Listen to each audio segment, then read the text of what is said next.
সিন্ডিকেটে কারসাজিতে মালয়েশিয়ায় 17,000 কর্মী যেতে না পারার বিষয়টি তদন্তপূর্বক দোষীদের বিরুদ্ধে ব্যবস্থা নেওয়ার দাবি জানিয়েছেন বায়রার প্রতিষ্ঠাতা এবং সিনিয়র ভাইস প্রেসিডেন্ট রিয়াজুল ইসলাম। তিনি এই ব্যাপারে প্রধানমন্ত্রীর আশু হস্তক্ষেপ কামনা করেছেন।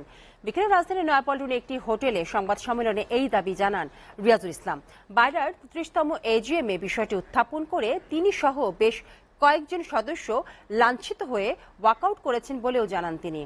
রিয়াজুল ইসলাম অভিযোগ করেন, বায়রা চিহ্নিত সিন্ডিকেটের কারণে 17,000 কর্মী মালয়েশিয়া যেতে পারেননি। তিনি জানান, এবার এজিএম এ বায়রার আগের এজিএম এর সিদ্ধান্তকে পাশ কাটিয়ে চাঁদার বিপুল অঙ্কের অর্থ আত্মসাতের চেষ্টা এবং লিবিয়া সহ অন্য শ্রম বাজারে সিন্ডিকেট করার পায় তারা প্রতিবাদ জানিয়েছেন সদস্য।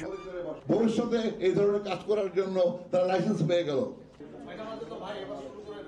জহির নামে তরুণ একটা বক্তা, সে সিন্ডিকেটের মুখোশটা আজকে উন্মোচন করে দিয়েছিল।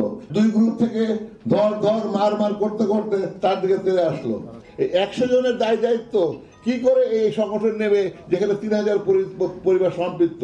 তো সেটাকে আমরা তীব্র ভাষায় আমরা প্রত্যাখ্যান করেছি।